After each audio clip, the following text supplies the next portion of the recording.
The Committee for a GMO Free Humboldt is a local organization working to get an initiative on the November ballot that would prohibit the cultivation and production of genetically modified organisms in Humboldt County.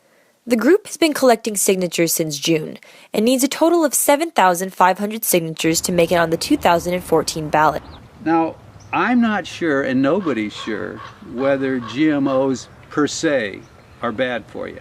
I don't know. For Humboldt County, it's a stand to say, what do we believe in, what do we want to stand for?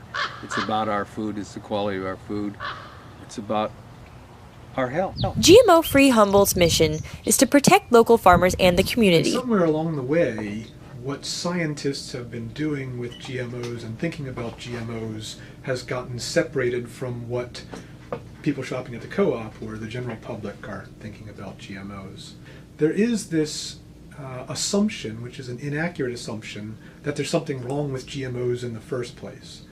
And because I think that GMO technology is this really green and sustainable technology, I'd like to see GMOs grown organically. And I'd like to see people use GMOs to make organic farming even more sustainable than it is. And I think that's a really straightforward kind of use for it. 3 other Northern California counties have already banned GMOs: Mendocino, Trinity, and Marin County, with Humboldt and Sonoma both petitioning to have GMO bans on the ballot this coming November. You think about this from the bigger perspective, you become the first and only congressional district in all of the United States that's GMO free. Now, to me, that's an economic advantage. We have endorsed the ordinance officially as an organization, so all of our farmers are in support of us endorsing the ordinance, mainly because we want to preserve our farmers' ability to grow non-GMO crops themselves. We support the ban because we don't use GMOs anyways here at this farm. We're organic and grow sustainably, so we don't use any GMO seed. And I think it's a great idea. We don't know what the repercussions are of using GMOs, so when it can be done better organically anyways, I don't see any reason to use those type of crops. Despite agreeing that a niche market may be smart economically for Humboldt County, Mark Wilson believes that GMOs could help the sustainability movement more. There's a lot of confusion as to threats that GMOs may present to your health, ecosystems, and economy.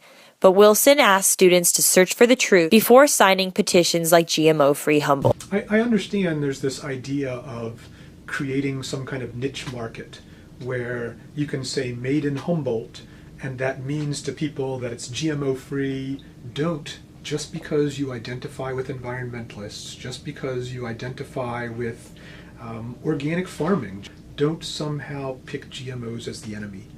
At their last meeting, GMO Free Humboldt had 6,917 signatures. They're on track to meet their Earth Day deadline of April 22nd. Reporting for the Lumberjack, I'm Carson Guzowski.